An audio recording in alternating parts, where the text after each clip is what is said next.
Magandang araw mga bossing, sa naghanap dyan ng SUV or Toyota Fortuner na napakagwapo. Ito available tayo mga bossing, 2017 model. Ang baba ng presyo, from 930 binigay lang sa atin ng 845. Sa mga interesado dito mga bossing, ito pasilip ko sa inyo. Mileage niyan 62,000, full casa record to, and galing to ng Toyota mga boss. Okay, napanalunan natin to sa bidding mga bossing ha. Ikutan lang natin ng bahagya, then pakita natin ang full review. Yan, bago lahat ng mga gulong yan, brand new yan, pinalta natin kasi yung dumating dito puro kalbo na yung gulong. So eto na mga boss, coding nito is Wednesday, ending 5 mga bossing, no?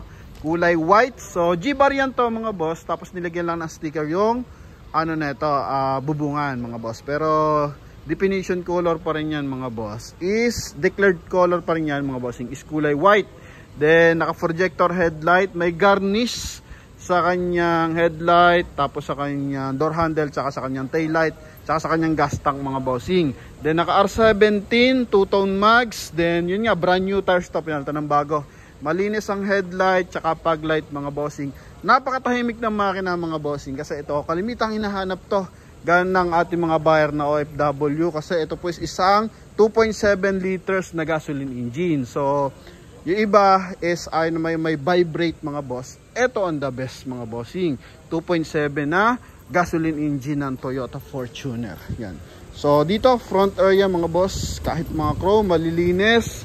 Pinaka-issue niya na lang mga bossing, ito, yan, maliliit na yan. Tapos sa pinakamalaki, ito mga boss. Alright, then the rest mga bossing, maayos na maayos. Transmission, makina, then suspension mga boss, goods na goods. Okay, naka 6 stud yan mga bossing, polish gray and polish silver yung kanyang mags mga boss. Then buo yung step board, walang gas-gas. Then eto, may signal light sa kanyang side mirror, may rim visor, may roof rail na rin siya mga bossing, no? Yan. Then dito tayo sa interior. So yung interior niya is ginawan leather, yung upuan. Pero originally is kulay brown talaga yan mga boss. Oh. Okay. Tatanggal tayo ng kapirasong ano mga boss. Yan. Mga bossing. Even dito sa likuran. Pati ano niyan, sidings niyan dapat is brown mga boss. Pero ito ginawa na ng leather, no? Iba kasi is gusto is kulay black. So depende naman sa mga nakakabili. Kaya sa mga gusto nyo brown, di patanggal nyo lang yung seat cover mga boss. Ganun lang kasimple mga bossing. So pasok tayo dito sa interior. Ito mga boss is naka paddle shift. Yan, naka cruise control. Ito yung kanyang panel mga bossing. So original mileage is 62,668. Then last record nya is February at 60,000 mileage mga bossing. Power fold yung kanyang side mirror. Yan, retractable kung tawagin. Okay, and syempre power adjust. Yan. Okay, then dito sa kabilang side. Alright. Then dashboard nya, ito is leather na brown mga bossing. Yan. Okay, then dito silver, leather. Ito lang, may konting tukla pero hindi na siya ganun kalaking issue. Dalawa available nating susi. Then dito naman sa center console, kulay black, no? Ito. Then dito is medyo gas-gas pero hindi pa naman siya nagtutuklap mga bossing. Then door panel, ito dapat brown din, no? Pero ginawang black yung dalawang side. Then sa likuran is kulay brown. Pero yun nga, sabi ko gusto nyo maging brown, pwedeng patanggal. Gusto nyo naman gawing black, pa-black nyo lang yung likod mga boss. Okay, silver accent, chrome. Then dito, polish black mga bossing. Okay, then ganun din sa kabilang side. Yan, then ito yung kanyang aircon ventilation mga boss. Aircon switch, aircon ventilation, harap likod hanggang third row na yan. And kulay gray yung kanyang ceiling.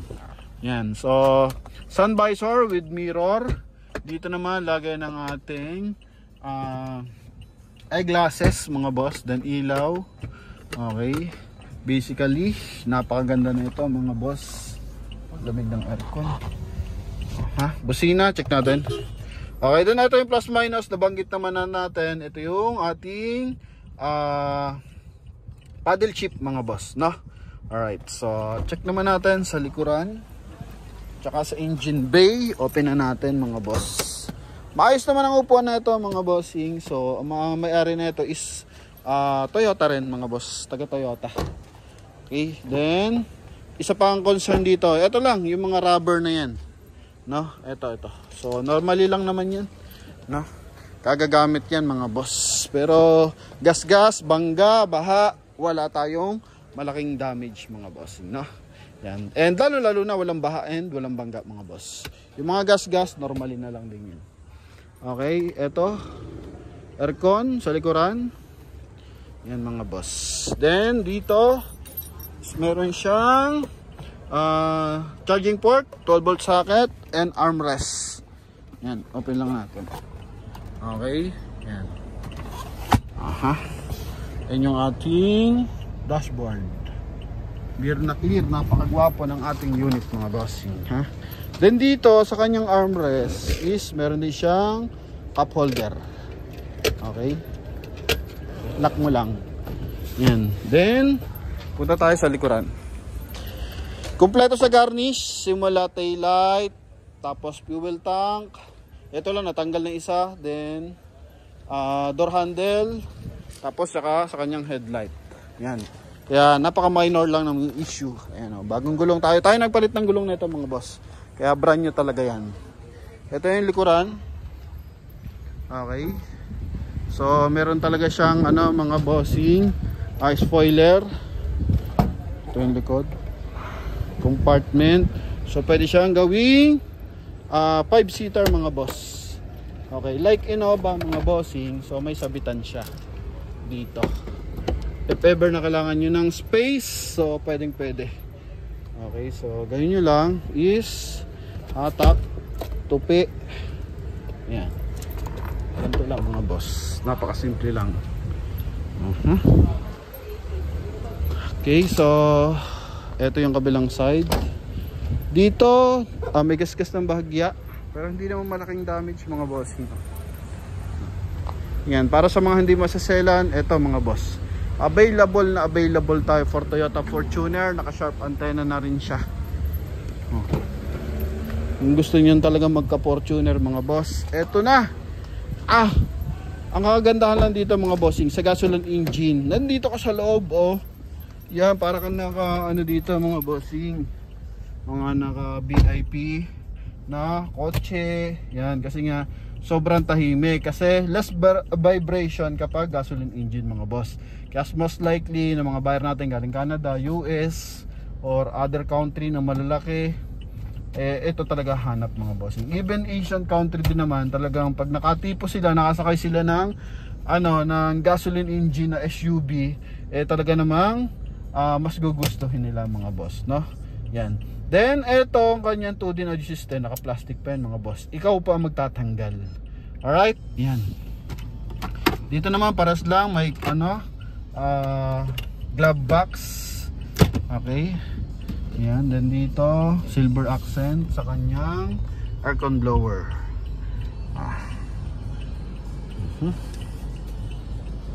Malalait, wala akong malalait dito mga bossing. Napaka minimal lang ng gas. And yun nga, ang price nila dito is 930. Pero sa atin syempre promote PH yan.